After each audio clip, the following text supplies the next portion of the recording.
Today is Monday, October 7th, 2024. My name is Grace Park, and I am interviewing Dr. Ritsuko Komaki on behalf of the Houston Asian American Archive at Rice University.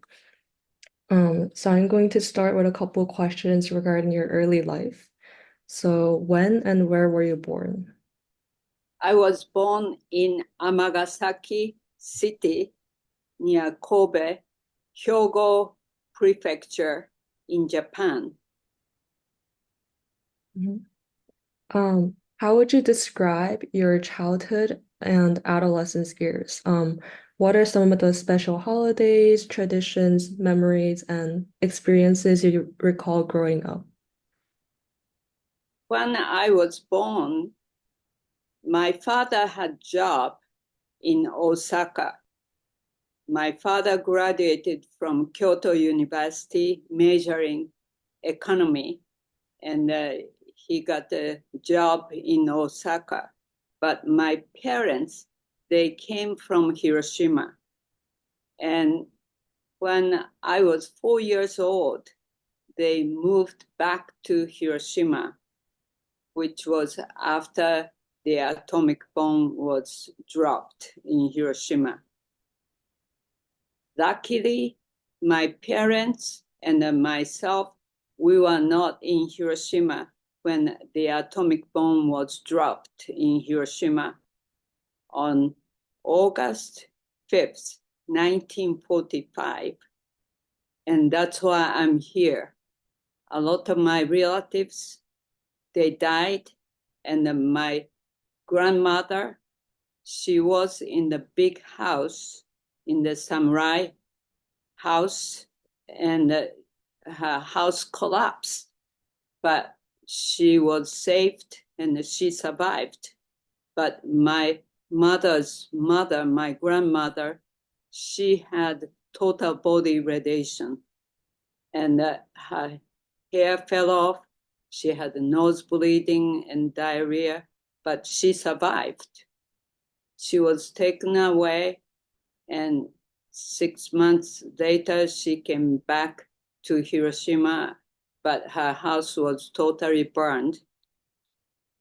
She was given small house just suburb of Hiroshima, where we moved back to live with her. But when I moved to Hiroshima, when I was 4 years old, there was no houses in the city of Hiroshima, and there were no food, and it was terrible life we had to go through. My father changed his job being a banker. He worked in Hiroshima Bank as a banker, and he started in Hiroshima, and I grew up there. But because of his position, he was moved to Kudamatsu, that's next prefecture, Yamaguchi prefecture. And so when I was second year of elementary school, we moved to Kudamatsu city.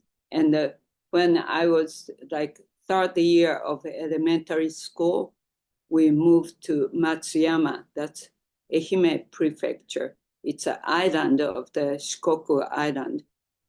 And then when I was fourth year of the elementary school, we moved back to Hiroshima. And that's the place, we call it Noboricho Elementary School. I met Sadako Sasaki.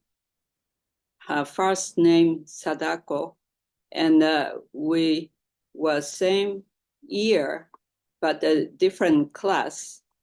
And she was very fast runner, and we competed at the athletic meeting in the fall, and she used to beat me.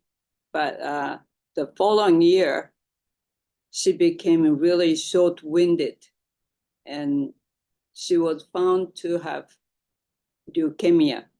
She was in the Hiroshima suburb when she was born, and she was like 2 years old, and atomic bomb was dropped. She was exposed to atomic bomb, but it was peripheral of the city, so she survived, but she developed leukemia. That's not her kind of regular childhood leukemia. Most of the pediatric patients who develop leukemia, that's acute lymphocytic leukemia, which can be cured 95%.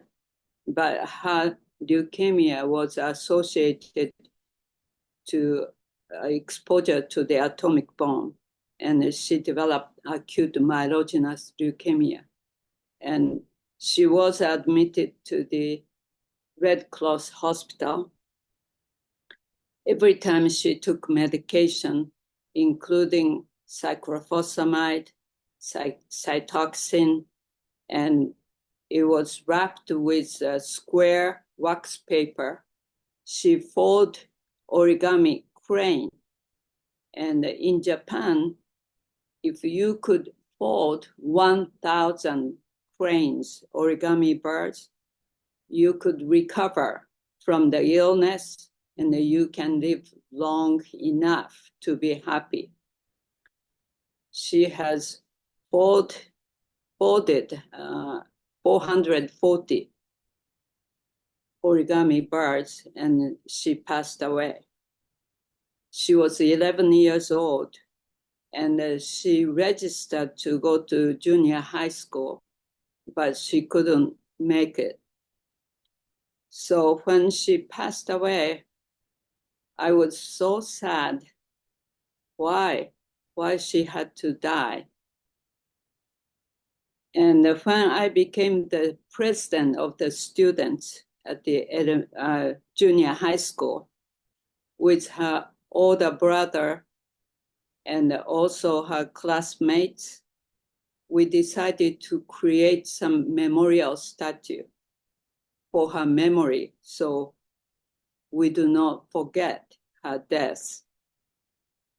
So we decided to do a fundraising. We stood on the very crowded street. We call it Nagarekawa Hachobori, and we collected the money. We made a documentary movie of her life, and that was distributed all over the movie theaters. Around that time, we did not have TV, so we collected the money from showing the movie. And also we wrote the letters to all the deans of the elementary school, junior high school, and high school. And we asked donation to build this statue. So within 2 years, we had enough money to create the statue for the atomic bomb children. So it's standing at the Peace Memorial Park in Hiroshima. And Obama visited the statue, and last year when a G7 was held in Hiroshima, all the president and prime ministers from different countries, they visited. But that's the statue we created. And I was like 13 years old when we started. And when we finished, I was like 15 years old. But I still so afraid what's going on right now, Ukraine and Gaza and Israel, all the war happening and how many children are suffering, and the nuclear weapon they do not know what will happen if this was dropped again. It will be 100 times more powerful than what they dropped in Hiroshima and Nagasaki. So that's my kind of passion. And I was always interested in effect of the radiation to the human beings, because my grandmother, she survived and she lived till like 72 years old, and she developed terrible osteoporosis and Alzheimer, and she died. But Sadako, she was like 2 years old when she was exposed to atomic bomb, developed leukemia. So my passion was to become specialist to treat the cancer patient or leukemia. And when I graduated from Hiroshima University Medical School, there was strike nationwide, and we had to get out from the university hospitals. And that's the reason I came to the United States. And I was doing externship and the internship, and I became fellow of the hematology oncology at the VA hospital in Milwaukee, Wisconsin. But the only one group of the patient I saw they were cured was by radiation. Early cancer of the larynx or cancer of the cervix. Some nurses at the VA hospital developed cancer of the cervix, but treated by radiation and cured. So that's why I became more interested in, just because of my background, I thought I would like to do more radiation oncology. So that's why I started to become radiation oncology resident at the Medical College of Wisconsin. And I was there, and I came to MD Anderson Cancer Center as a fellow when I finished my residency program at the Medical College of Wisconsin. I spent at the MD Anderson, and I went back to Medical College of Wisconsin, and I became assistant professor, and I got married with Dr. James T. Cox, 1979.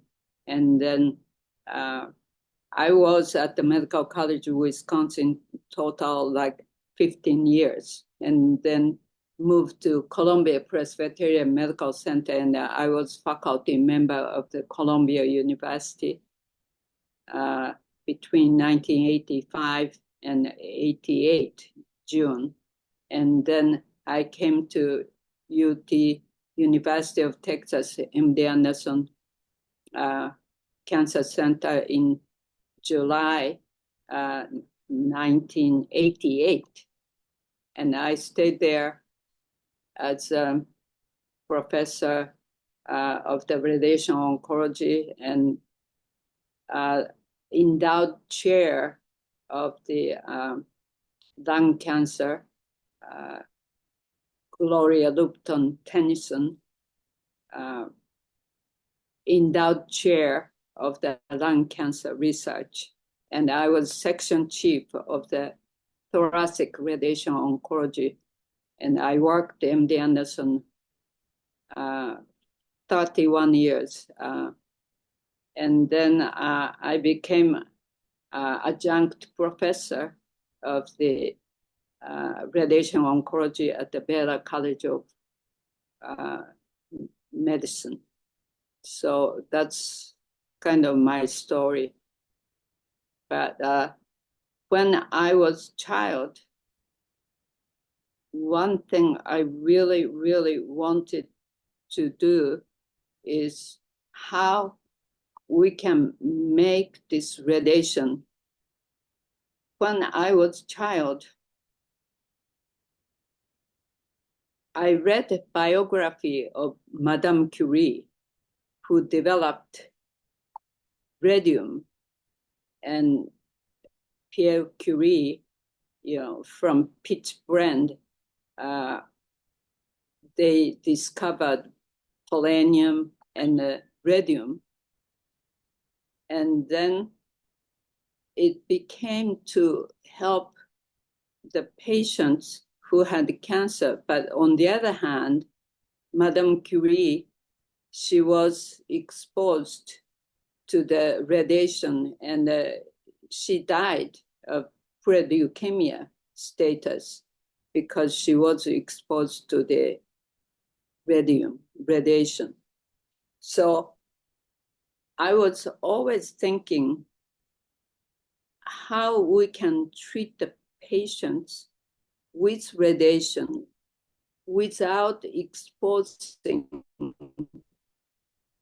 low dose of radiation to other sites like bone marrow and like pediatric patient, even they were treated by radiation treatment. Low dose of radiation, when they get this low dose of radiation all over the body, they might develop second malignancy like leukemia. And that's what we had to prevent. So eventually, when I became a professor of radiation oncology at the MD Anderson Cancer Center, my husband, he became the chairman of the radiation oncology at the MD Anderson. When we came here from Columbia Presbyterian Medical Center in 1988, he was the vice president of patient care, physician-in-chief. So my boss's boss was my husband, and it was terrible 5 years. It was not very easy.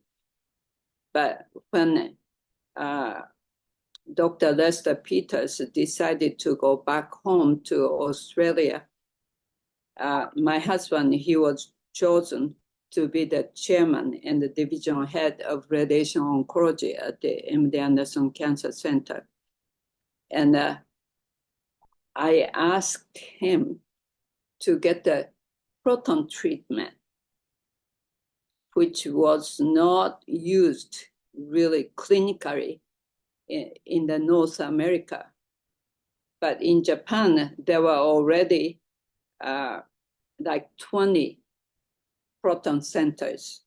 And so I became very interested in to use more confined radiation, not expose normal cells, surrounding normal cells to radiation, especially pediatric patients. So I asked my husband to get this proton facility. We traveled to go to Belgium and then South Africa. We looked around all different proton center. But when we were in Tokyo, we visited this Hitachi main campus, and I met 5 CEO. I was speaking to them in Japanese, and one of them said, "You have Hiroshima accent." So I grew up in Hiroshima, and he said, "So did I."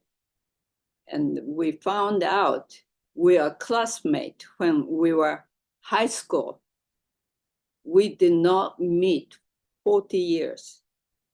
He went to Tokyo University majoring engineering, and he became CEO of the Hitachi.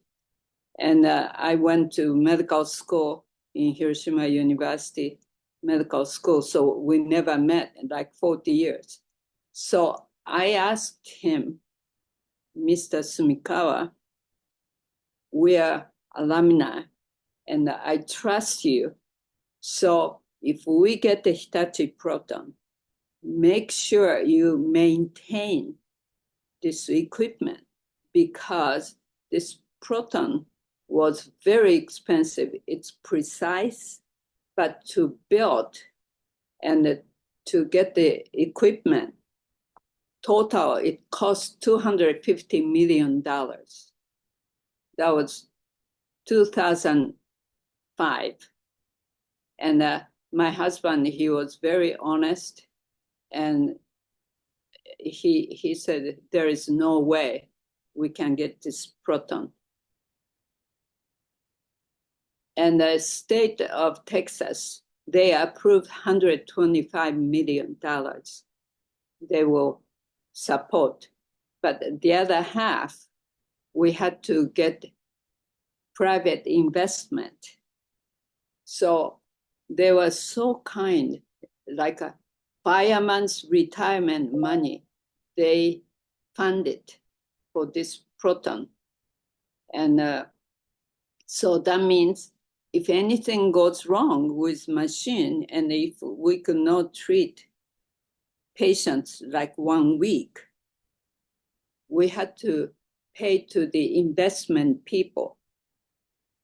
So we had to ask Hitachi, you have to pay the amount of money if the machine goes down. So make sure this equipment will function every day without breaking down. So he promised, and they sent maintenance people from Japan. They stayed in Houston, and over the weekend they made sure the machine works. And so that's what we opened this Hitachi Proton 2006. And that was the first time the Japanese proton machine came to North America. And then because we are very successful, now we are treating every day like 100 patients at the Proton Center, and they just purchased and opened the Part 2 Proton Center from Hitachi. And so this new one, it has imaging techniques. So every day they take image by CT scan, and without moving patient, the table goes under the treatment machine and they can treat, which was lacking the old proton machine. So now they're really equipped. We can give treatment precisely. And now, just because MD Anderson was so successful, Mayo Clinic bought Hitachi Proton, and also Senju Children's Hospital bought Hitachi Proton, and it became very successful for especially for children. So I'm so happy, but I still feel this atomic bomb, how much we suffered, because like my aunt, she was in the city. She was 20 years old, my mother's younger sister. And she was a secretary at the university, Hiroshima University, and her eyeglasses blown out. And she was inside of the brick building. So she survived, but on the way to go home, she saw all the burned children asking water, and it never disappeared, her mind. And she never wanted to get married because she always afraid when she get married and have children, they might have anomaly. And so she was scared. And finally, she died when she was like 40 years old because she was taking tranquilizer. She could not sleep because of the nightmare. And she died of the kind of overdose of this tranquilizer. You know, that's the part nobody really mentioned, how much those people who suffered they had just keloid or leukemia and really high, incidence of breast cancer, lung cancer, compared to non-exposed population. They have much, much higher of the cancer incidence in Hiroshima.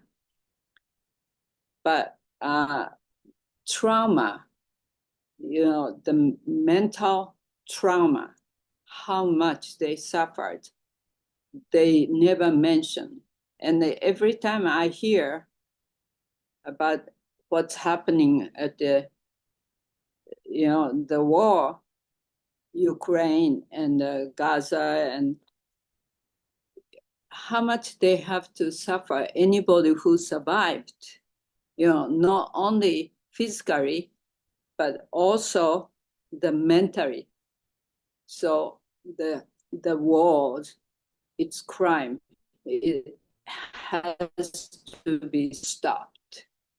And so that's my mission, to give what I had to go through and why I became radiation oncologist. So that's my story. Yeah, thank you so much for sharing your story. It's so beautiful, and I think I was especially inspired by how you and your classmates were still very young junior high school students, but you started this whole initiative to, remember your friend and create a memorial for her. So kind of going back to when you were in your adolescence, you mentioned that you're a bit about your father's occupation, but what were your parents' occupations and what are some of the values and lessons that they instilled in you? Okay, addressing. It was not very easy. I wanted, I had to move around because of my father's job.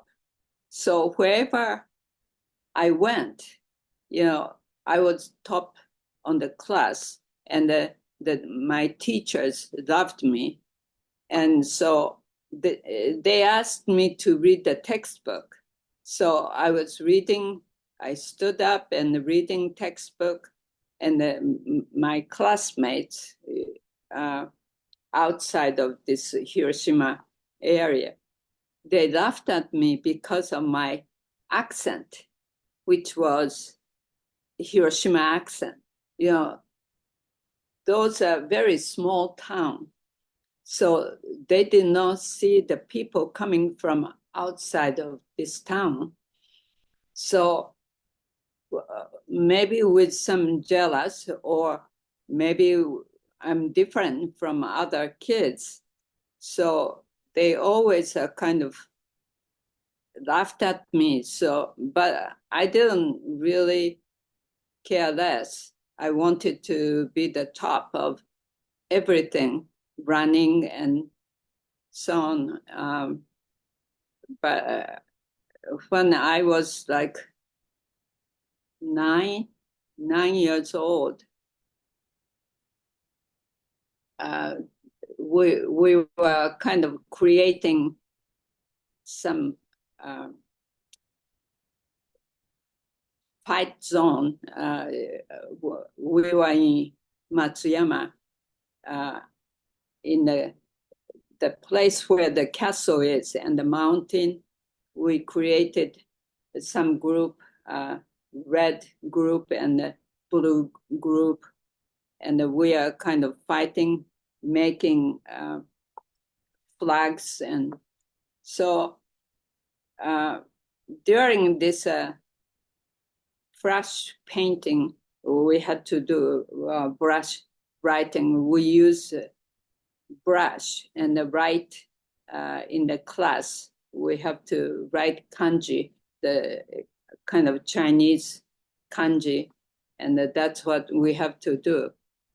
In the class, they were making their flag rather than writing these characters. So I reported to the teacher, they are not writing what you told us. So those boys, they had to stand on the back of the class.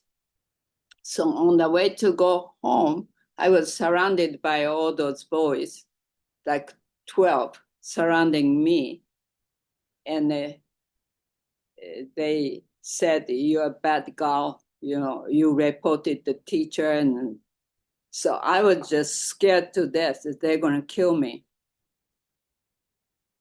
Then I saw another teacher leaving by the bicycle.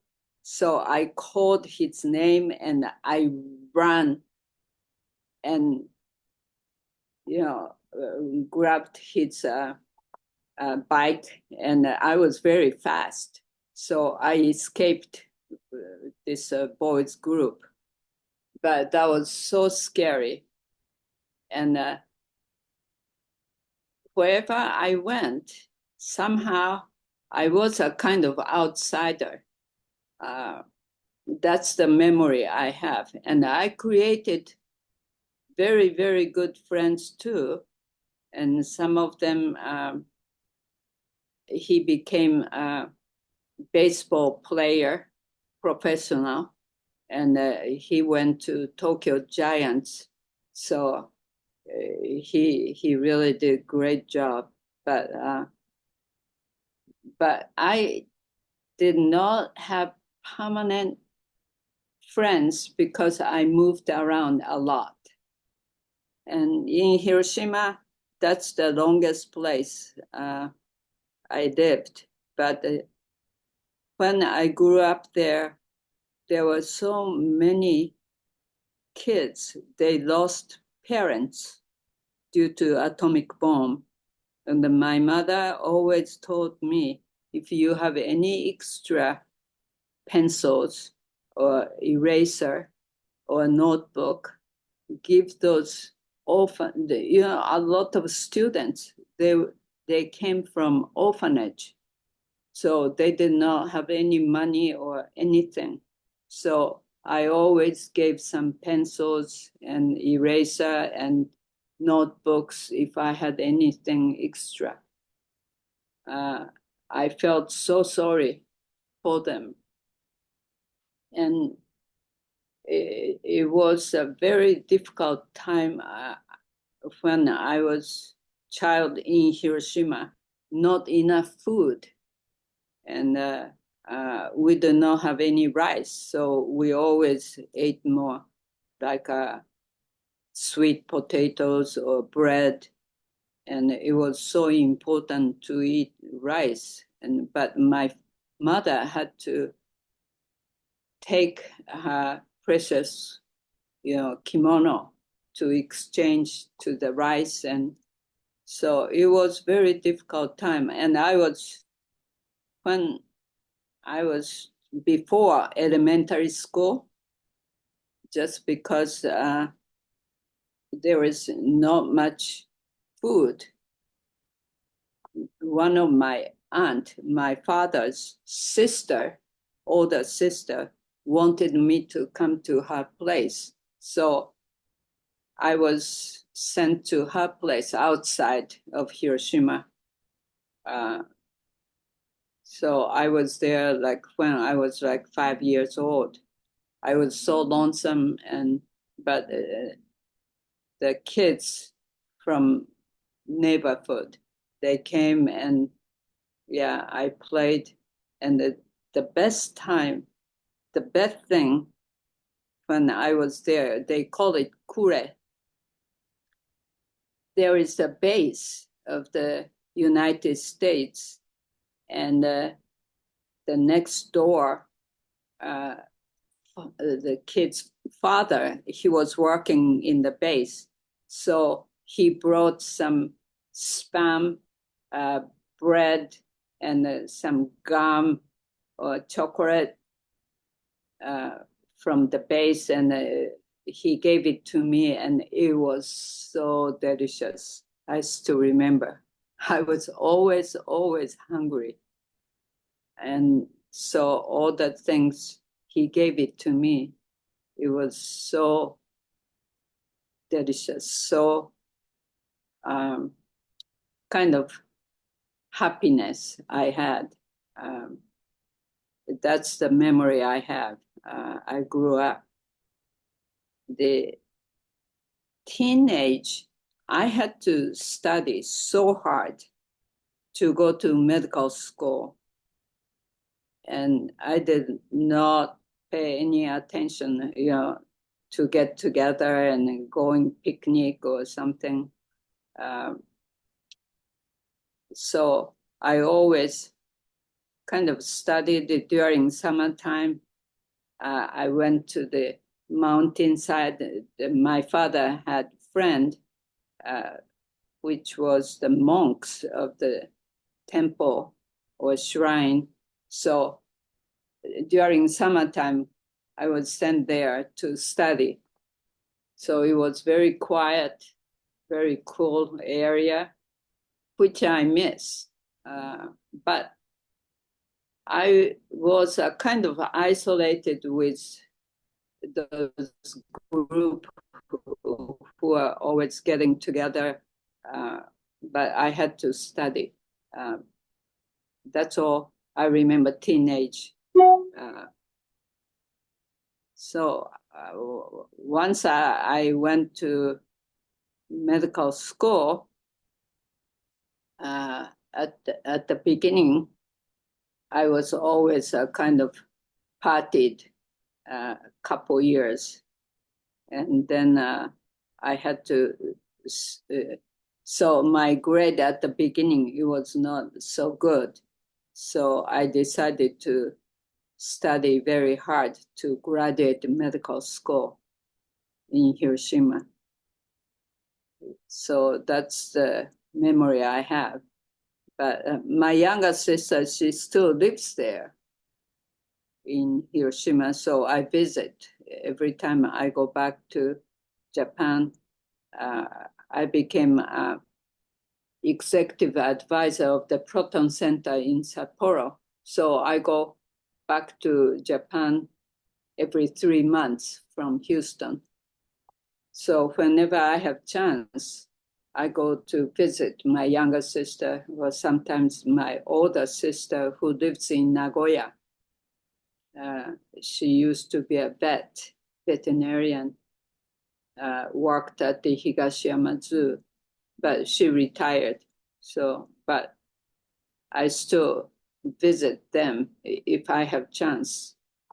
So, but my addressing, I really tried to study hard. Just like the people who would like to go to Rice University, they have to study. That's what I did. Yeah, studying is very important. But thank you for sharing your memories from your childhood and adolescence. And my next question was, so these bombings, they had a very profound effect on your personal life and your career. But these bombings resulted in the American defeat of Japan. And I think it's very complex that you are now in that very country, the States, healing many lives and just blossoming a very long career here. So could you share your insights on this complex relationship between your Japanese upbringing and its like historical relations to the United States? Yeah, that's a very complex question, a good question. When I fell in love with James D. Cox, who was born in Steubenville, Ohio, raised in Dayton, Ohio. And he was actually the chairman of the radiation oncology at the Medical College of Wisconsin. And I was a resident, first year resident. And then after I finished my residency program, we got married. And like my father did not talk to me like 2 years because,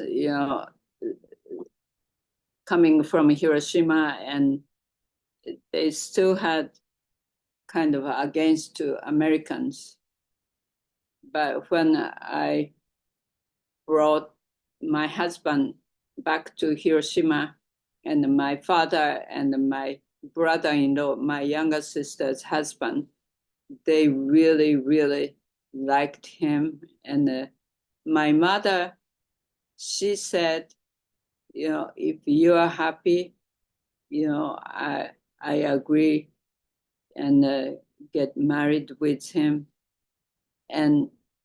But my father and my brother, they really liked Jim, and so they took him to the bar and they enjoyed being with him. And my father, he went, this is just after the atomic bomb. He walked into Hiroshima city, and he was exposed to black rain, which contained a very high dose of radiation. And also, being banker, he always smoked with customers. And so he developed bladder cancer, and he passed away when he was like 70 years old. And after that, my husband and myself, we took my mother wherever we traveled. So my mother, she came from samurai family. She was so well educated, and she was making haiku. That's a Japanese, 757 haiku. That was her passion, to make haiku. 30 haikus every day she was making. And there is a book she published. But wherever we were, in Paris, London, Vienna, she was making haiku. And she enjoyed every second with us. And she loved wine.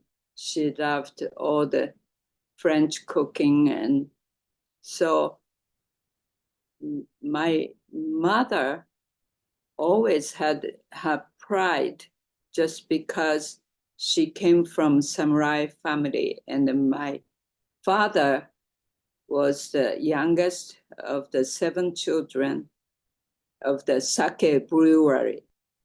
So his father was making sake in the small island in Seto, in Inland Sea, in Hiroshima. And when my father was 10 years old, his father died. And so my father had to live with the oldest brother. So his oldest brother succeeded sake company, brewery, and they were exporting sake to South Korea, and by the ship, and the typhoon hit the on the way to go to the South Korea, and this boat which carried all the sake barrels sank, and around that time he did not have any insurance, and they bankrupt. So oldest brother started to have very small liquor store in Hiroshima city, and my father had to deliver the sake bottles around the neighbors to live with him, because obviously this brother's wife did not like my father living there, extra burden on them. But my father worked and then went to Hiroshima University. He was doing teaching, education. And after he graduated, he had to teach to return a scholarship. He had to teach in a very small village. And 4 years, he saved the money, and then he went to Kyoto University. So my father really came from a kind of, in Japan, they always have a kind of caste system. The royal family and samurai family and the farmers and the merchant and like below the citizen or whatever. So my mother always told me, like, if the war did not happen, I never got married with your father because of different class. So she had so much pride to be the samurai family. And my mother actually read all those books in the house because my mother's father, he graduated from Tokyo University and became Ministry of the Agriculture. And then he became the secretary of the Lord of Hiroshima area, Asano, Mr. Asano. And so he had all the books in his library, in his house. And my mother read all of them by the time when she was 7 years old. The Daichi, that means the art, written by Paul Beck about the China and all the family trees of the royal family in Europe, who got married with whom. And she memorized everything. So when we took her to European trip, she told us this Marie Antoinette was 12th youngest daughter, Catherine Medici, and all the history she explained to me. She never spoke any English, so I had to translate to my husband. But she had incredible memory. Who got married with whom? Those royal family in the European history. It was just amazing. Not only European history, my mother had all the history of Japan from the Edo period to become Meiji period. You know, the people who kind of started revolution. And well, we went to Hagi, that's a very old city where the Matsui showing, Yoshida showing, Mr. Yoshida, he started revolution. And so my husband and myself, we went there with my mother, but my mother knew much better than the guide. So the guide was asking my mother's, history of this city about the revolution. And I was so impressed my mother's memory and how many like kanji, those characters she knew to make haiku. So her knowledge was just incredible. She knew every name of the plants, flowers, trees, everything. And she taught me all of it to me because, how much she knew. It was just amazing. But she was so afraid, just in case my father did not come back from the war, what can she do with those three daughters? I was in the middle, but how she could support the three daughters, and that was always her fear. Even she had so much knowledge, how she could use. So that's why she pushed us to get some kind of hand the knowledge which we can use to support the family, just in case something happened to the spouses. So my older sister became veterinarian. She worked at the zoo, and I became a physician. My younger sister became pharmacist. So we could have some kind of technical skill to work and to support myself or family members if anything happened to the spouses. So that's what my mother always told us. And that's what I remember. But the other thing, my father worked, when I grew up, we worked 6 days a week. So my father worked 6 days. After 6 o'clock, he entertained the customer till like 2 o'clock in the morning. So I never saw him except Sunday. He was at home, but I barely saw my father. That was very, very sad. The memory, I never spent any time with my father. And he came home like 2 o'clock in the morning with sushi bento box. And when I took my husband to Hiroshima, he said he's going to the bar with my father and with my brother-in-law. And he came back with this sushi bento box. And I was furious because that brought my pain when I grew up.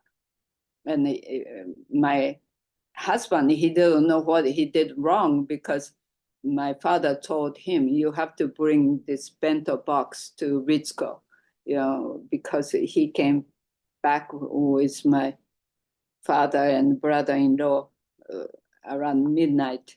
So I insisted to go with him, but I was told to stay with my mother. So my husband, he said, oh, I'll be back at 10 o'clock, and 10, 11, and finally he came back like midnight with this sushi bento box that reminded my kind of adolescent. I always wanted to see my father, but he never came home till like 2 o'clock in the morning. Yeah, that's my sadness. Not enough time.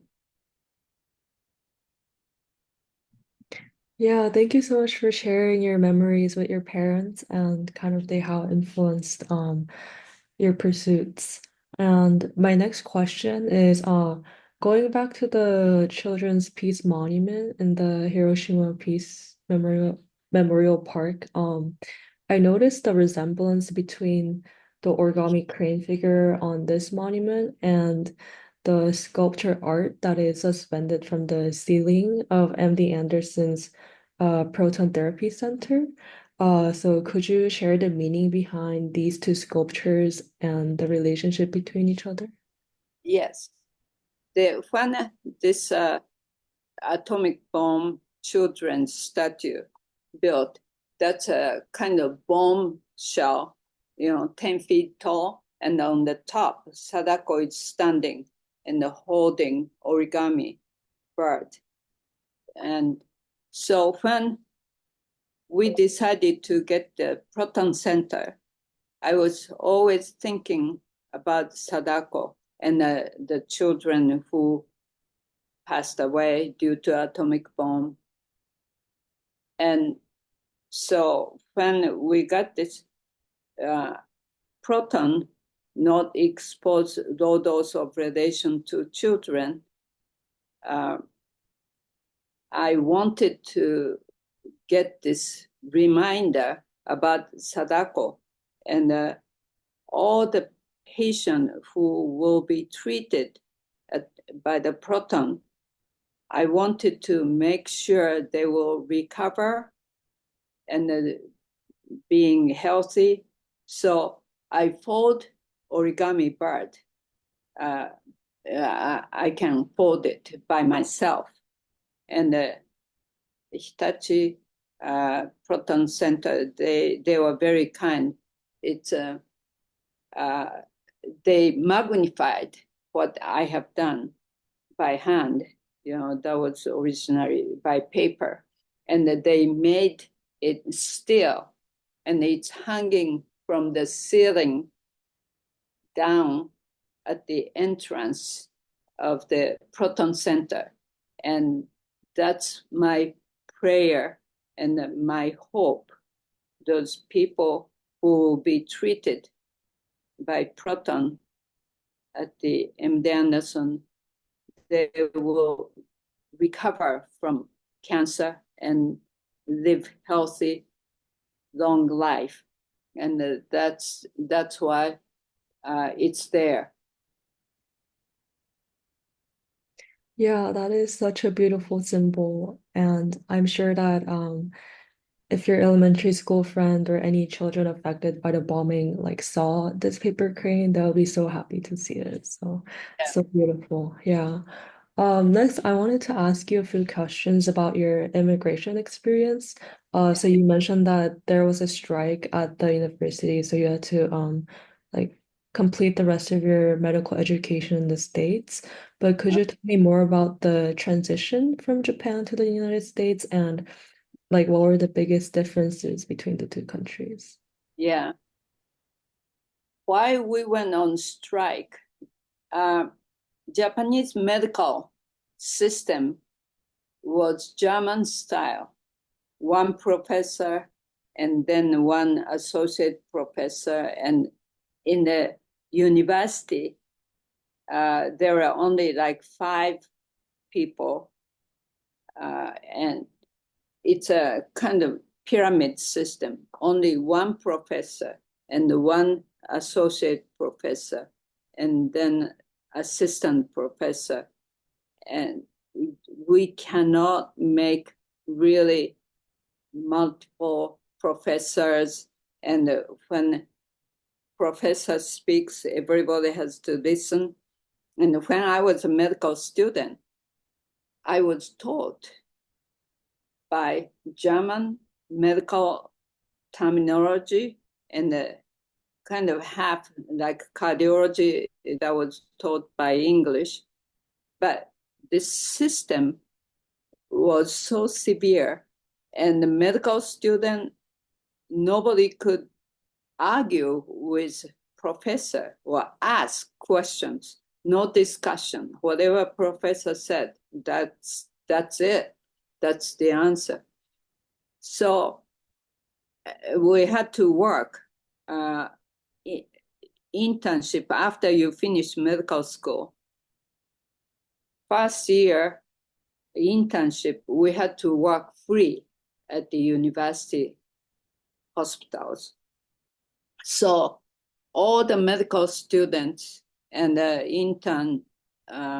interns, we decided to go on strike. And they came from Tokyo University, and they came, those riot, actually, some of them are professional riot to help the strike, came to Hiroshima and barricaded. This went all over Japan. And all the students and also interns, we had to get out from the university hospitals. We could not work there. So after I graduated from Hiroshima University Medical School, during summer vacation, I worked at the ABCC, Atomic Bomb Casualty Commission, and now they call RERF, Radiation Effect Research Foundation, RERF. Those people who came from Yale University or different places as instead of draft, they served to work this RERF to see the people who are exposed to atomic bomb, and that they were checking the blood test and effect of the radiation to the human being. So I volunteered. So during my medical school, every summer vacation, I went there and I checked the patient blood sample and blood pressure and all the things, because my grandmother, my father, they were all exposed to atomic bomb. So I volunteered. So I had connection to be there when a strike was happening. And so I worked there about 1 year.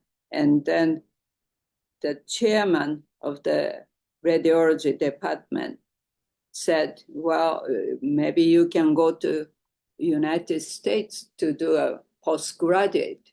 And that's the way I went to Medical College of Wisconsin. Yeah, but at the beginning, that was not easy because I could read and I could do the reading and the writing.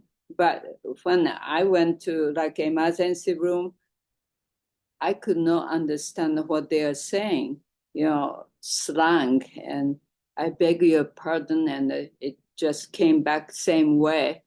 And so it was not easy at the beginning. Yeah, it took a long time to get used to, American way. Yeah, for sure. I can only imagine how big of a change that must have been. Yeah. Yeah. Um, And mhm. after I finished my residency program, my parents, they wanted me to come back home, but I got married here. So I still miss Japan, but I became American citizen, and Japan does not allow dual citizen. So, my sisters, they kept saying, oh, don't give up Japanese citizen, but I had to choose, either one. So I wish, Japanese government allow dual citizen. And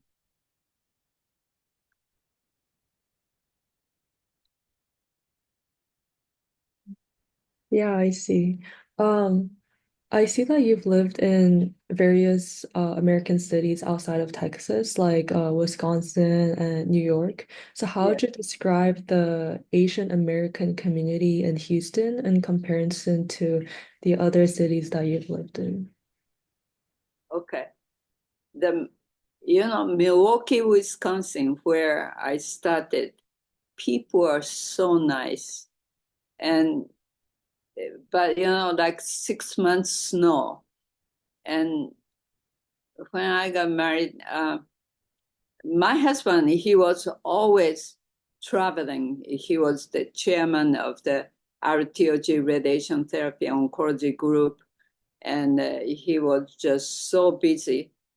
So I had to shovel the snow to get out from the garage, and I paid next door boy, never came. So to work, I had to shovel the snow to get out from the garage.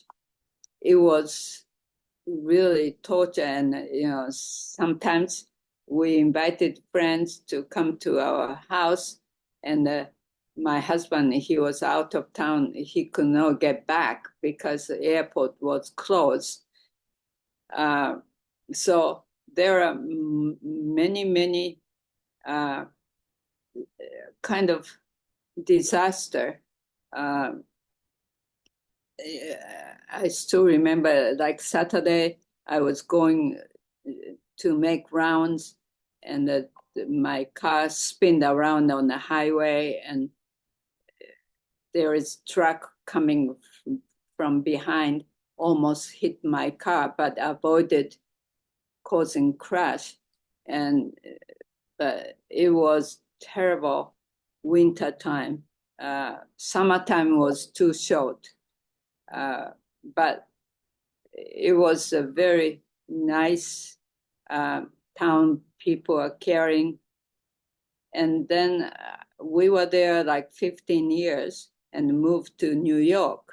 And, you know, if I were billionaires, I wish I could live in New York, enjoying Broadway show and museum and this and that. But being medicine, a doctor in New York, it was not easy life. And I always, and my husband too, wanted to do all the protocols and to treat the patient under, you know, kind of according to the protocol. And like a prospective randomized study, that means one group will be controlled, the other group will be experimental group. That kind of comparison we wanted to do to get the radiation oncology ahead, which we could not do because they had a very traditional way to do it at the Columbia Presbyterian Medical Center. And they could not afford what they have promised, the equipment, because they said they were losing like $2 million every month. And the radiation oncology equipment, they could not afford to buy it for us. So after 3.5 years, we left because not adequate equipment and not adequate like tumor registry and doing randomized study. So they had a very important way to spend the money, like infectious disease, cardiology, and neuro-oncology, and, you know, certain spot, they were excellent. But the radiation oncology was kind of priority according to them, was way down. And we said, I don't think we can stay here. So around that time, we are offered a job at the MD Anderson Cancer Center. And so that's the way we came. But what we didn't know, the physician-in-chief and the vice president of patient care, which my husband was appointed, the predecessor, the previous person, what happened at the MD Anderson, we didn't know until we came here. He was shot in his office. And so somebody needed to get that position. And Jim Cox, my husband, he was appointed to be, but we don't know that story. They never found who shot this previous vice president of patient care, physician-in-chief, and my position, section chief of the thoracic radiation oncology. He died, Dr. Tom Barkley, he died of eosinophilic granuloma of the lung. He was waiting for lung transplant, but he passed away, and that's why Lester Peters, who was chairman, he asked me to do a thoracic radiation oncology. But that's the way we came. I think New York is a tough place to live, to treat the patients without any, like a prospective randomized study or some nationwide guidelines to follow. They were treated more kind of individual basis. And that's not what we wanted to do. So we wanted to teach, and we wanted to be more academic radiation oncologist. So even to write the paper, it was not easy place to do. So that's why when we came here to MD Anderson, it was just totally different. Yeah, like Columbia Presbyterian Medical Center, I had so many breast cancer patients, and they all came with tape recorder, and when I saw her first time, they put the tape recorder and the recording to be ready to sue me, if anything went wrong. And that's the kind of mentality I did not like. And when I left there, so many patients, they said, why are you leaving? Your husband can go to MD Anderson, but you should stay here. Well, it doesn't go like that. So I left. But when I came to MD Anderson, it was just totally different. The way we were treated, and I was treated so well. I was respected as a radiation oncologist. And whenever I ask the patient, do you have any questions?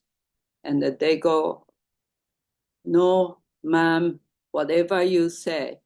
And I just fell from chair. I couldn't believe at Columbia Presbyterian Medical Center, I had to explain like 1 hour exactly what we are going to do, but they never trust the results and what I'm going to do. But here I was trusted, respected, and it was wonderful, wonderful experience.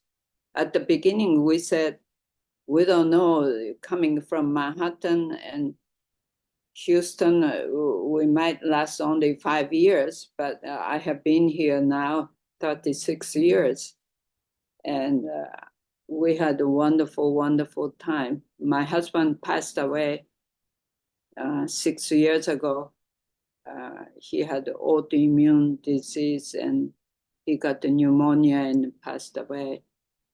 But I am very grateful to be at the MD Anderson doing all the prospective randomized study teaching, and I still miss there.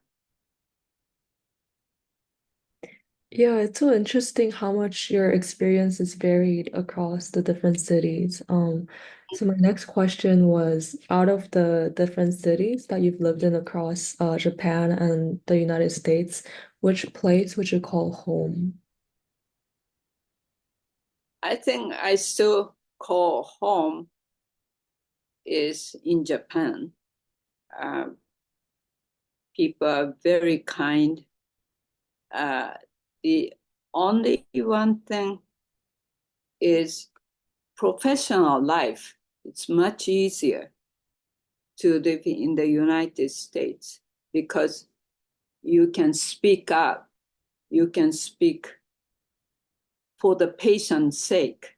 I can argue with surgeon. I can argue with medical oncologist if I have good evidence to argue. But I have to speak out for the patient's sake if there is good evidence. But in Japan, you cannot do that because surgeons are dominant. And when they do a biopsy, have diagnosis, and usually surgeons say, if you don't have surgery, that's the end. You cannot survive. You cannot be cured from the cancer. That's wrong. But the radiation oncologists, they never argue with surgeon or medical oncologist, and they don't use radiation treatment for the patient's sake. The longevity, the lifespan in Japan is very long. Women, they can live 87. That's the average. And the men is like 83. So there are so many patients who get cancer when they were like 85, 90 years old. I think like men, they get prostate cancer, they should be treated by proton treatment or IMRT radiation treatment or implants. They don't need to go through the surgery. And we can cure those patients without any complication. They have very high technique. But in Japan, the surgeon, they don't explain other options. They tell the patient the surgery is the only one option. And they don't have a kind of tumor board to get surgeon, medical oncologist, and radiation oncologist to decide what's the best for the patient. That's the difference. At the MD Anderson Cancer Center, every new case, we discuss what would be the best for the patient, not for us. It doesn't matter how many patients we treat because all the income will be pooled and then distributed. It depends on how many years we have been there. And half of our income from the patient that goes to the research money. So that's the difference between other places I worked in Japan or at the Medical College of Wisconsin or Columbia Presbyterian Medical Center. MD Anderson, we do get some, patient donation and so on, but whatever we get, the grant or the money, and it pooled, and well, the grant, the researchers, they usually get a big grant, but from the patient care and they get the money, half of it goes bridge funding for the research. The people who are working there but not get the adequate grant, we help them. So they test by the mice, and if phase 1, no toxicity, and the phase 2 efficacy, and if it works, we can use for the patient who had previous standard treatment and failed, and that they come to MD Anderson, we can use this animal study to the patient. That cycle is very, very good.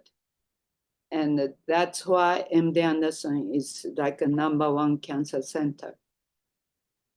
That's the experience I really appreciate. And when I go back to Japan, the people are so kind. But the patients, sometimes they suffer.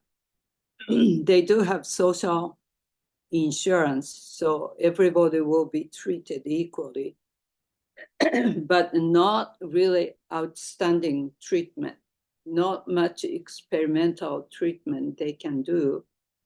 And only like 25% of the cancer patients treated by radiation treatment instead of like 70%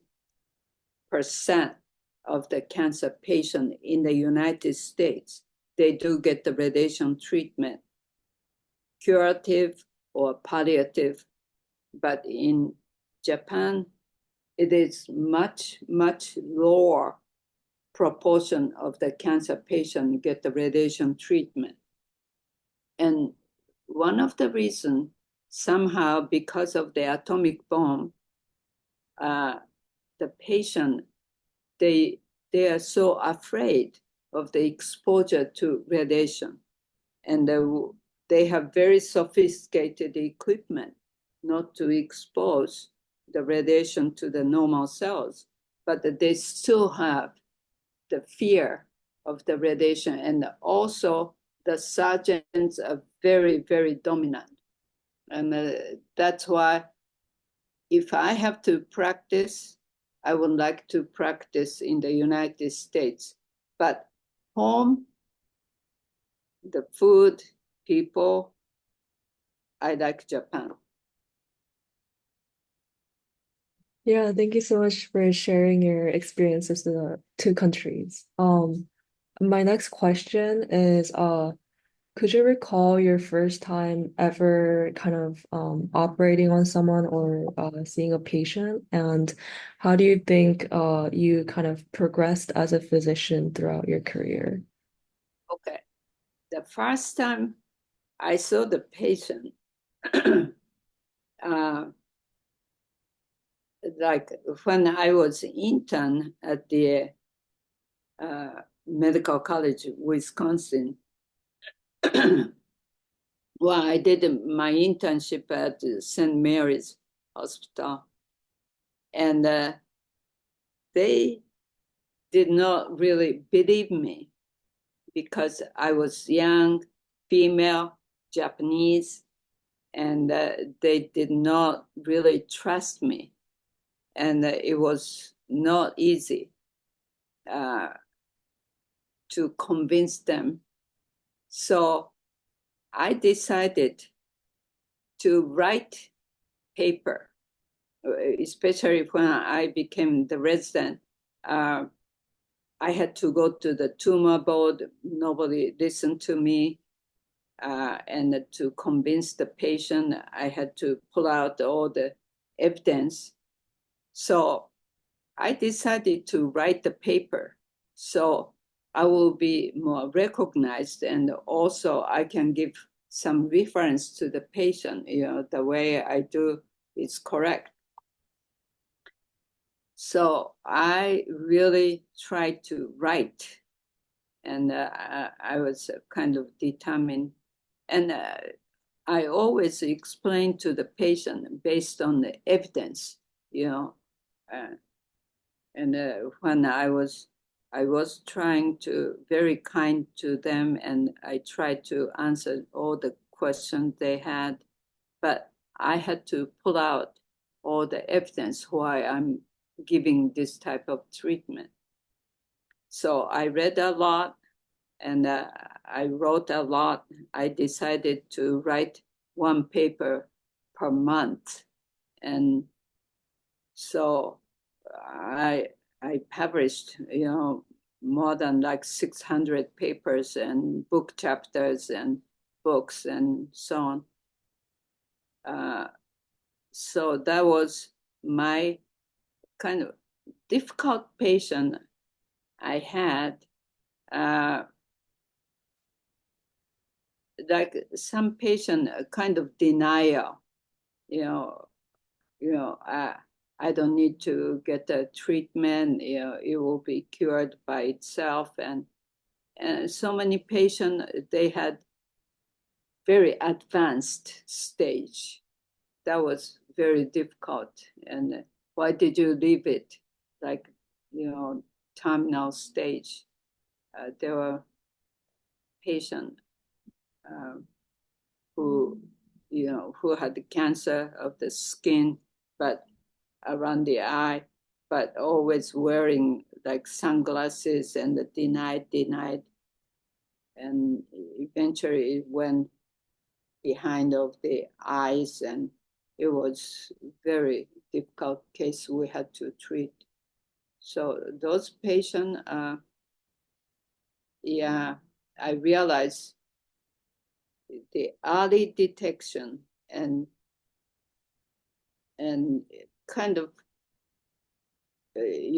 coming to get the kind of help early stage of the cancer.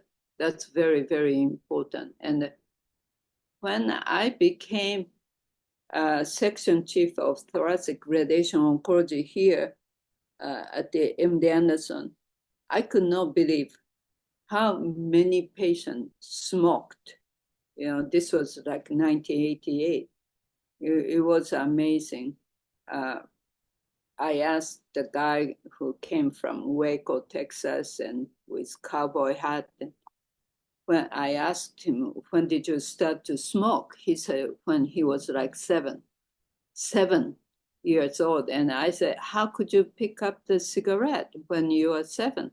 My father was smoking, my brother's smoking, and nobody told me not to smoke. They were ranchers. So I thought, okay, this is the problem. I have to go every tiny town in Texas, let them know that smoking is bad for the lung cancer, for the head and neck, and cancer of the pancreas. And so nobody reads my paper or a textbook. So I have to go every tiny town to let them know. So American Cancer Society sent me and epidemiology chairman and also thoracic surgeon to like Lafayette, Texas. So we went there. We talked to all the citizens, do not smoke. But I realized Texas is big. And I went all tiny towns. And I still remember. So, around that time, 1988, we did not have those Zoom conference, podcast. And so now they don't smoke as much as they used to. But, we have to let the people know what's the cause of cancer and how we can prevent and early detection. Now we have this spiral CT scan, and we can find a tiny ditzel in the lung, can do a biopsy. We can find stage 1 lung cancer, much, much earlier stage, and we can cure cancer. When I started to do lung cancer, 1988, seriously, 5-year survival was only 5%, or lung cancer, including stage 1 up to stage 4. Now we can cure half of the patient, 50%, because we found some like molecular markers, EGFR, ALK mutation, and all the mutation. Like 20 years ago, I started to see more patients, non-smoker, young women from China. They have lung cancer. And why do they develop lung cancer? They had a genetic mutation. But by taking those pills, Tarceva, and it melt away. And it is incredible discovery. And now we can cure or suppress cancer. And once, genetic mutation, they mutate another mutation. So we can do kind of suppressing. So just like diabetes, high blood pressure, we don't cure, but we can suppress it. That's the way we are moving for cancer.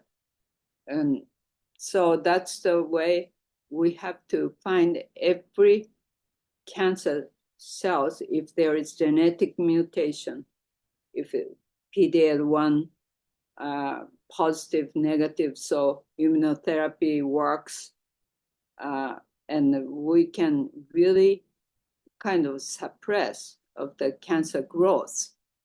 And we can live with it, cancer, that's okay. But not to kill human beings, normal tissue protection and just targeting to kill cancer cells. That's the way we have to move. Yeah, and speaking of, cancer research and treatment, could you tell me a bit about your career in research and maybe how your role as like a principal investigator and your role as a physician intertwine and affect each other? So when I was at the Medical College of Wisconsin, after I finished my residency program, I came to MD Anderson. I followed Dr. Fletcher doing all the GY, and I was very, very interested in doing cancer of the cervix and the endometrium and some ovarian cancer. And around that time, I really wanted to do some markers and also cancer of the cervix. We can do prevention, early detection, pap smear, and so on. And in the United States, we don't have so many cancer of the cervix anymore. And the cancer death due to cancer of the cervix is very, very low. We can detect much earlier. But cancer of the cervix, we can do a biopsy and the early detection compared to like cancer of the pancreas, cancer of the lung.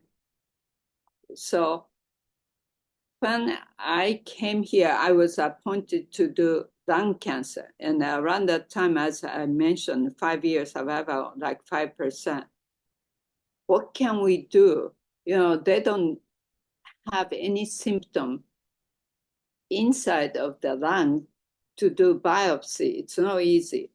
Tiny spot, we don't know that's fibrosis, how long we have to watch.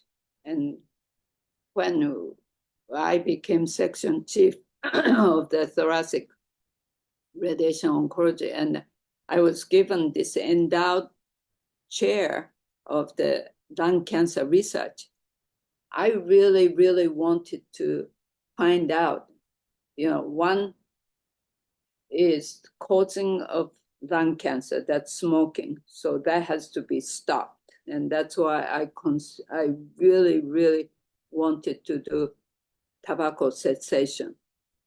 But not everybody who never smoked is out of risk developing lung cancer.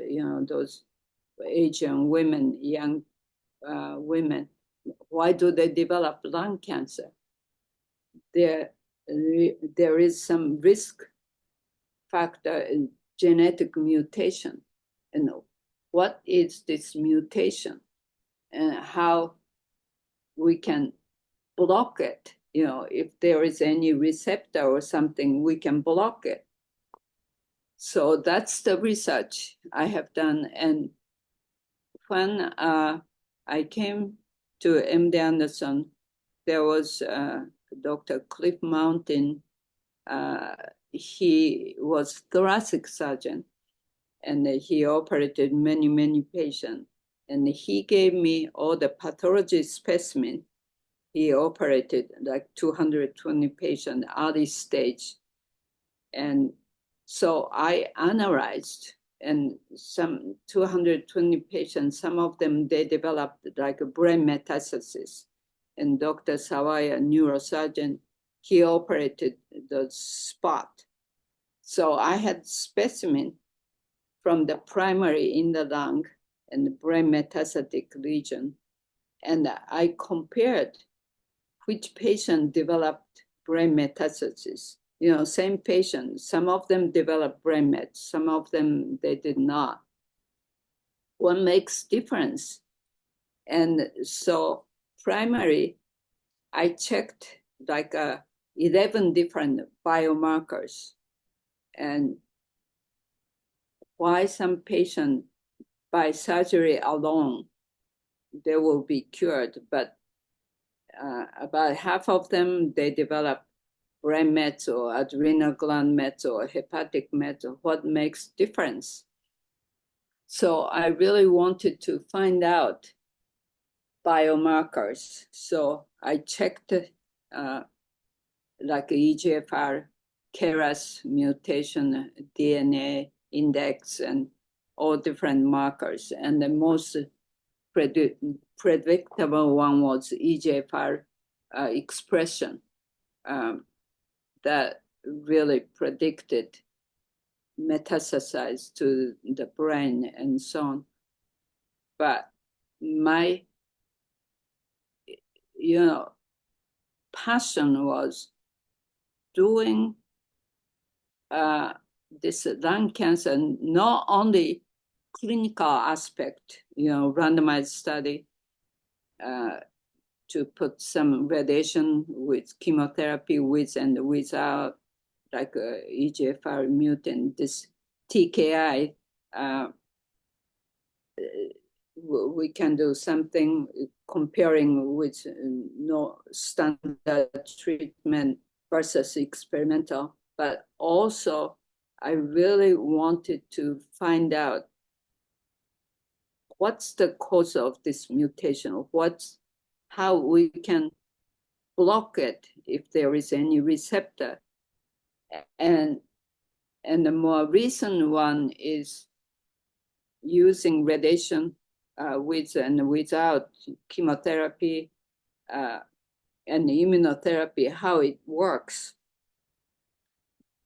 Because still we cannot cure 100% compared to like prostate cancer or breast cancer. The rate of the cure rate of the lung cancer is much, much small. Like especially small cell lung cancer, it spread very quickly. It's sensitive to chemo and radiation, but it comes back and it goes, it metastasizes, and it loves to go to brain. So I started to do prophylactic brain radiation treatment, make sure the cancer doesn't spread to the brain. And so cause of failure, that makes me next step, what we can prevent, what we can suppress, how we can block it. So that will be future improvement of the treatment. So that's my passion. And also, I really have to teach the resident. I have to teach medical student. I would like to teach the patient. Even a patient developed lung cancer, they still smoke, and how we can stop that. And so there are many areas I would like to do multifactorial patient care, but also not only just treating patient, but we have to do research to advance. Otherwise, we cannot do the same thing what we were doing yesterday. So we have to find the mechanism of failure. So I learned a lot when I failed. I do have many patients who lived really long enough, and I learned from them, but also I learned the patient who could not survive, who failed, why, and how we can make it better. So that's my job, and that's my hope. And I hope younger generation get my message someday. Right. And speaking of the younger generation, what challenges do you think the younger generation of radiation oncologists have?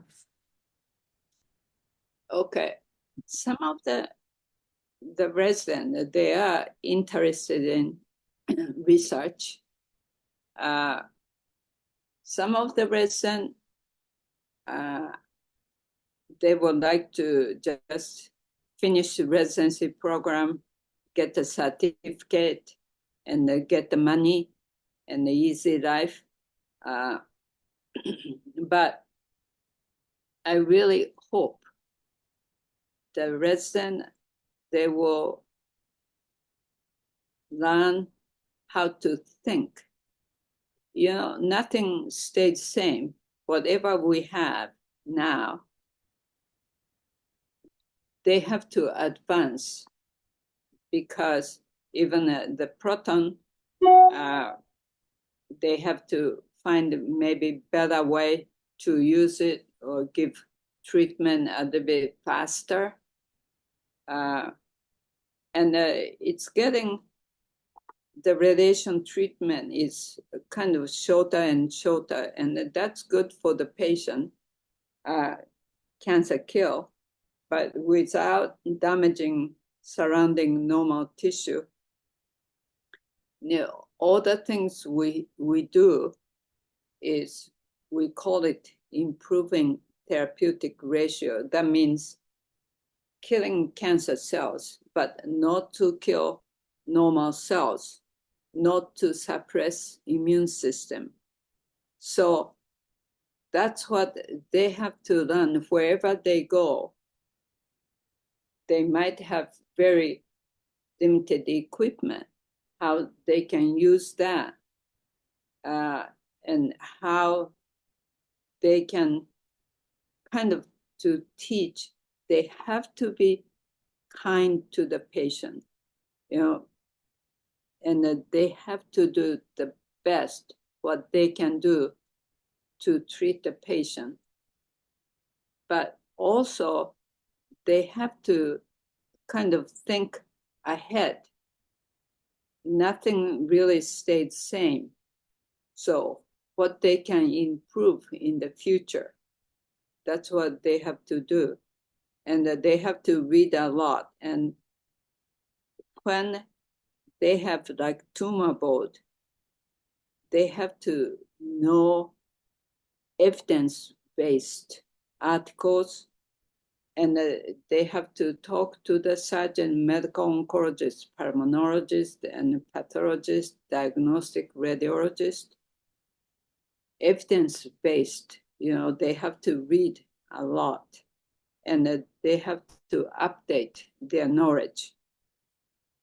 That's what cancer field, not only radiation oncology knowledge, they have to know what kind of immunotherapy, what kind of chemotherapy, what kind of surgical technique they can use.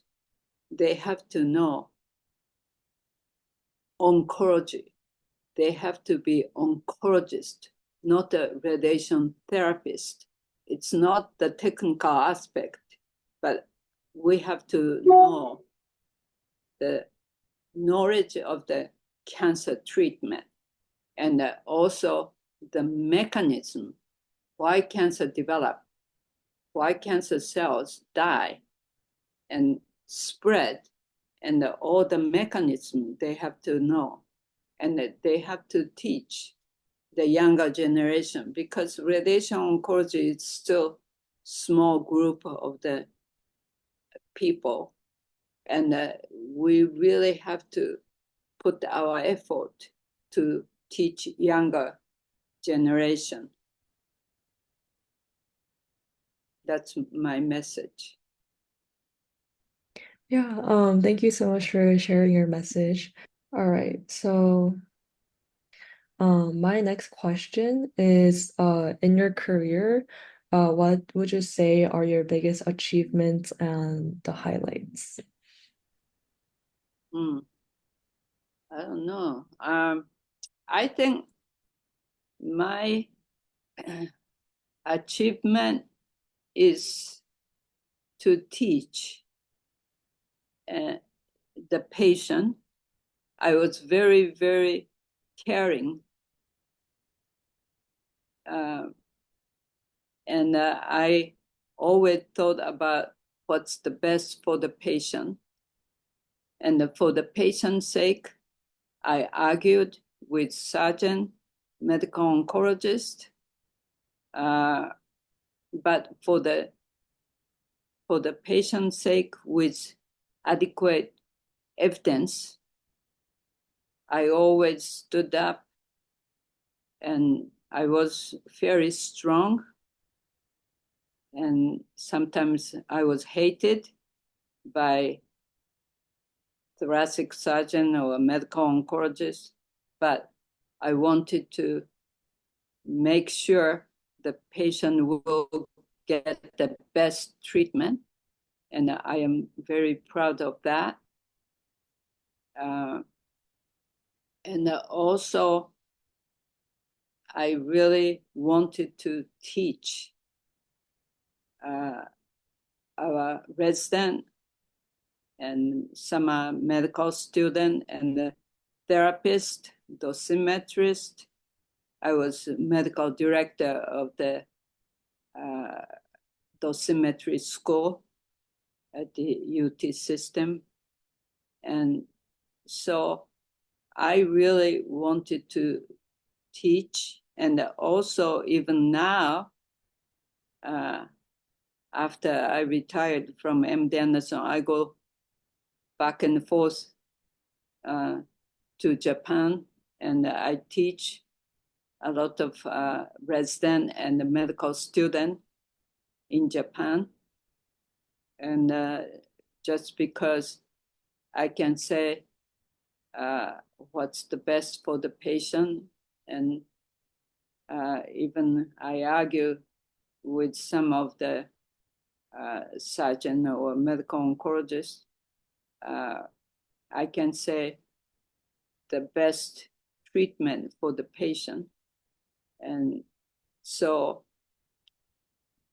I have contributed Japanese radiation oncologist, myself and James Cox, my late husband, we advised them to separate from diagnostic radiology to separate therapeutic radiation oncology group. So JASTRO, Japanese Radiation Oncology Association, now it became 37th anniversary, which I was invited to speak. So I became their mentor. And so that's my highlight. But your question is what I would like to do. What do you think are your greatest achievements in your career?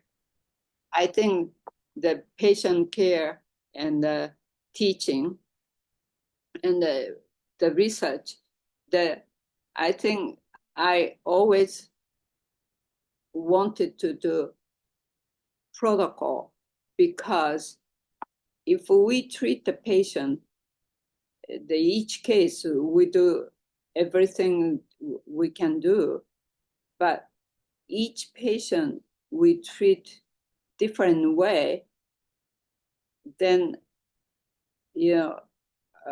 to publish or to teach what we have done, unless we do like a very big randomized prospective study, nobody can get the message how they should treat like unresectable non-small cell lung cancer patient, what's the best way we should treat. So I think it's very important to do, we call it phase 1 study, that's to look at toxicity if patient can tolerate. That's the experimental treatment. Then we'll do phase 2 trial, which is an efficacy study. And if that's better than standard treatment, we'll do prospective randomized study. So standard treatment, one hand, and the other one is this experimental tolerable treatment. And we compare, and patient will get the randomized. So that means we have to explain to the patient, and we have done study like comparing X-ray treatment with chemotherapy versus proton treatment with chemotherapy, randomized study. If this proton works better than X-ray treatment.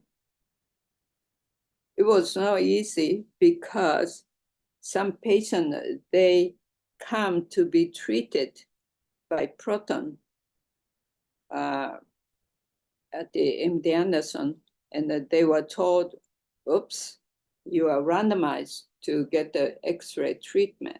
And at the beginning, we had program was insurance. Insurance company did not cover like proton treatment. So to convince them, we had to show, we call it dose volume histogram, and how much volume of the lung will be treated by proton versus X-ray, and cardiac volume will be much less by proton. We had to show the evidence. And the insurance these days, it's much better to approve the proton treatment. But for the patient, I had to explain, and I really appreciate patient to understand why they have to be on the protocol. United States, they are more open to be treated randomized study, because if it doesn't help to them, the next patient, it might help if the randomized study showed positive or negative. So if they can get treatment on the protocol, in the future, they might help other patients. And that's a very good kind of openness. That's very difficult in Japan. They don't want to be randomized. The patient, they would like to be treated by proton, better equipment, rather than randomized to standard X-ray treatment. So it's more open for patients here. So this randomization under the protocol, I have consumed a lot of time and effort to put the patients on the trial. And I created phase 1 study, phase 2 study, and I put a lot of patients in phase 3 study. And I was like a co-chair of the lung group at the RTOG, and these days they call it NRG.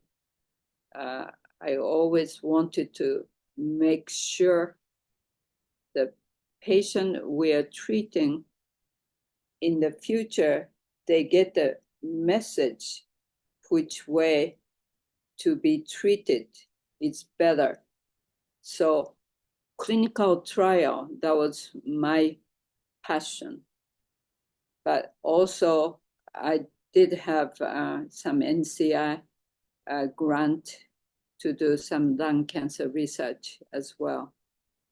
the moonshot and so on.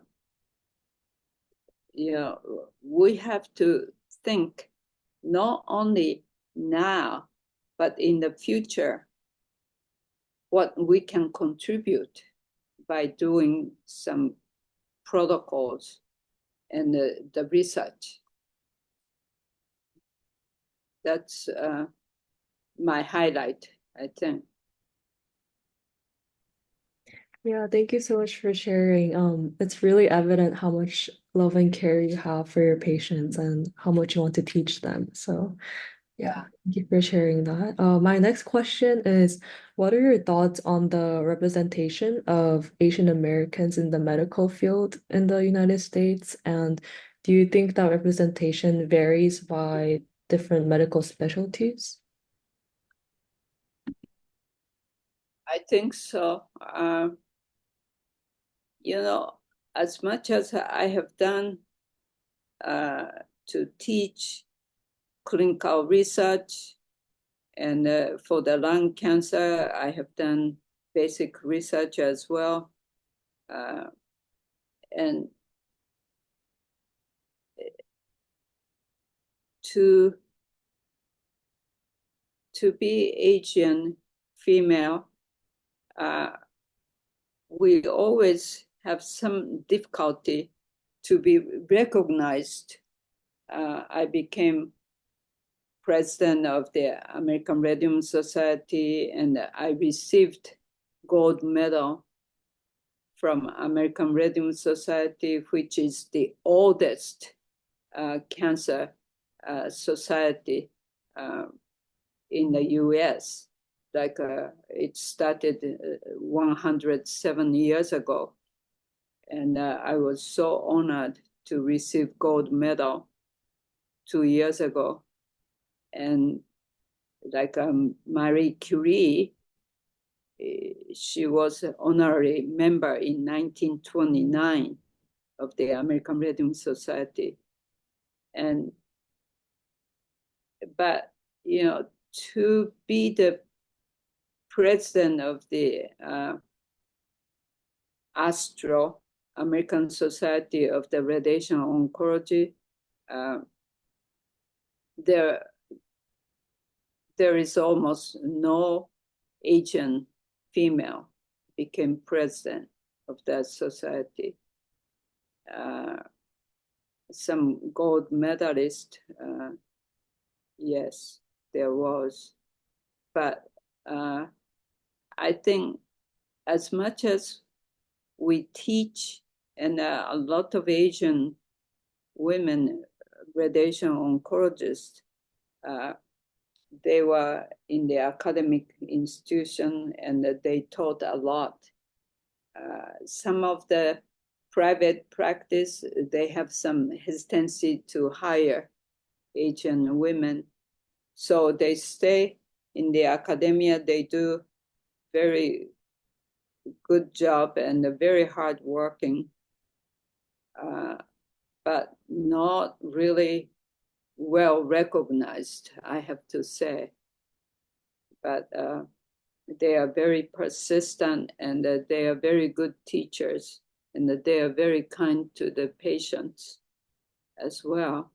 So in the future, I think they should be more recognized to be the leader of the like ASTRO and the gold medalist of the ASTRO, I hope. Yeah, and I was the only one and the first radiation oncologist for the AAWR, that's the American Association Women Radiology. And so they started to do diagnostic radiology.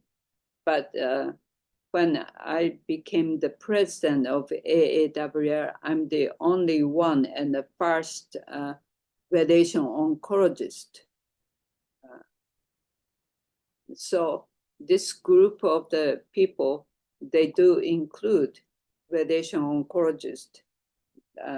and they are kind of supporting Asian women.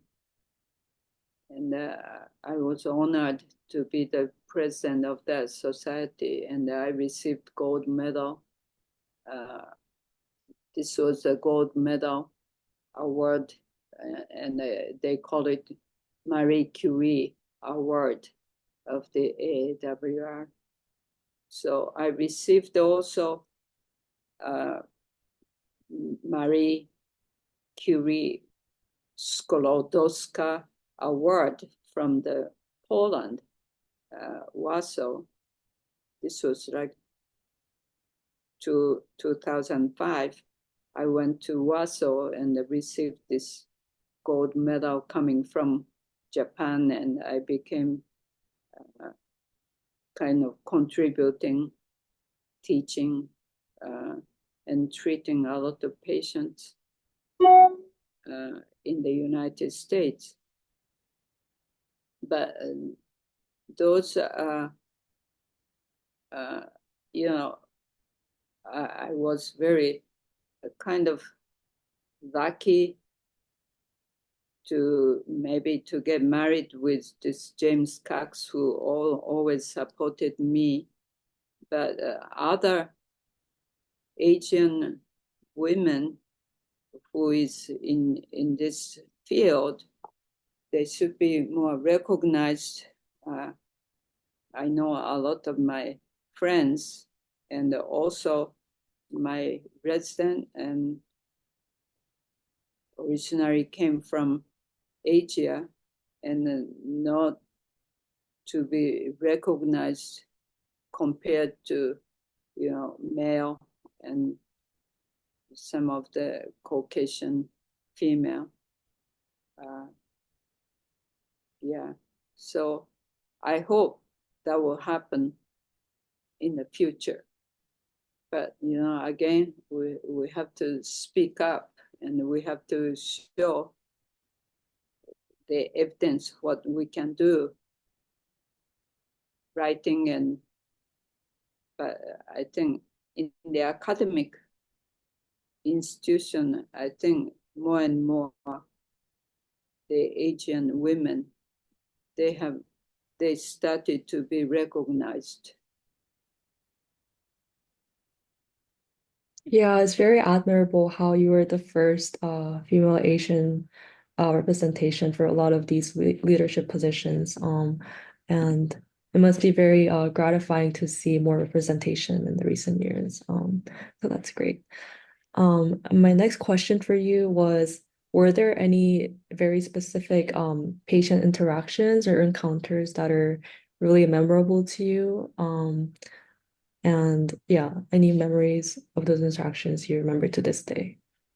Yeah, you know, I still remember the guy who had surgery outside the MD Anderson, and he never smoked, but he did have some bladder cancer, so they were kind of checking his CT scan, you know, make sure it doesn't metastasize to his lung. His bladder cancer was very early stage, and it has been taken care of.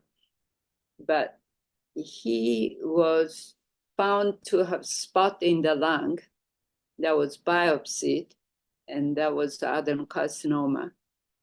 And so outside of MD Anderson, he had surgery. And this general surgeon who operated on him, he said, well, we don't check all the lymph nodes in the mediastinum in the middle of the chest, because if it spread in the mediastinum, there is no cure. So they never checked the lymph nodes. And like 6 months after, he did have lymph node metastasis. And that's why he came to MD Anderson.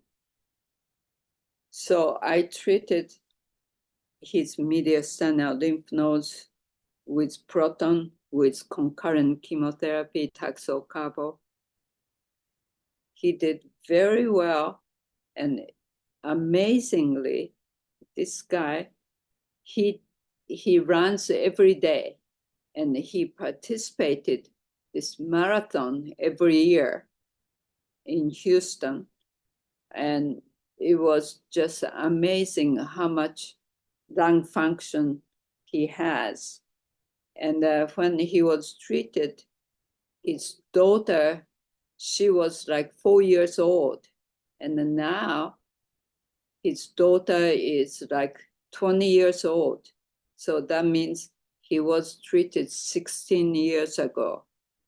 He's doing well, he's running, and he does his band, and his daughter decided to become a nurse, and he talks to the lung cancer patient. You should get the proton treatment and your lung function will be great, and like me. And so he really advertised MD Anderson's proton treatment. And I am so grateful, him to share his experience. He does not hide. He had the lung cancer and he was treated by proton and chemotherapy. He's so open and to help other patients. And it really, really touches me. And he gets on this TV, the MD Anderson proton commercial, and he really tries to help other patients. And I am so happy to see him doing well. And there were other patients like that. And the other patient who had a huge, big tumor, and he lost his voice because this, we call it pulmonary window lymph nodes, compressing his recurrent nerve, which controls mobility of the larynx. But it was not moving because his vocal cord was paralyzed. And he was like 42 years old. And so I had to treat.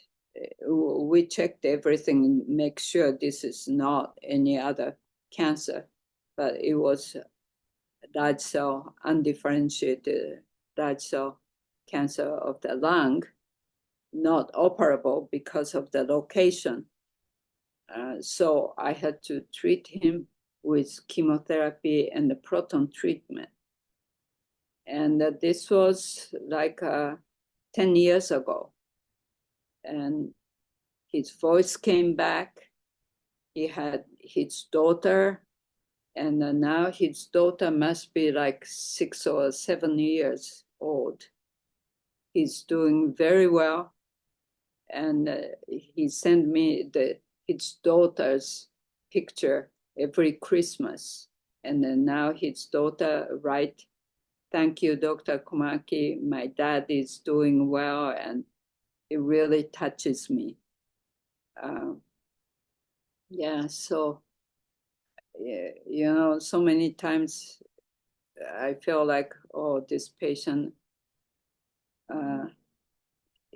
when they come, they are desperate, but to make sure they can make it, they can tolerate the treatment, and not 100% we can cure, but some of the patients I have treated, and that they are very advanced cancer of the lung, and that they are doing well, and that they have quality of life, and their children, they are growing up, and that makes me so happy. Yeah.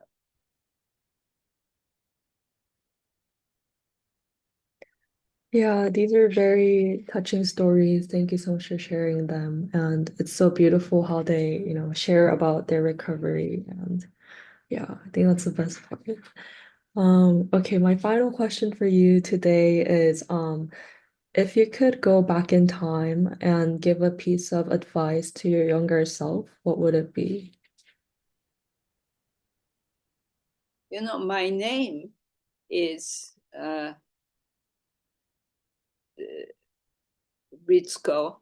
It right in Chinese character, somebody who is right, like the lawyers.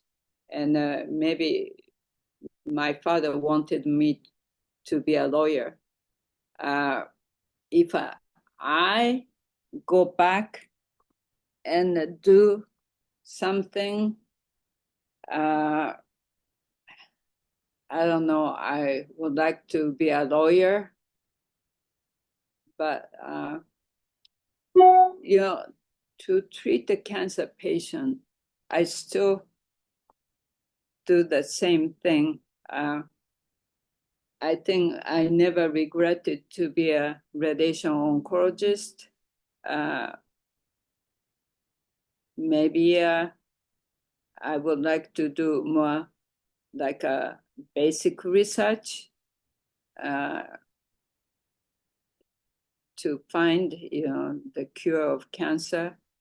But I would like to be a cancer doctor again, whichever I can do. Um, I'm not tough enough to do like a neurosurgery or, surgeons. It's tough, and so some people, they can do it, and they are very good at whatever they do. But maybe radiation oncologist is my area, and I can do all different research as well as treating patients. And that's what I would like to do again. Yeah, thank you so much for sharing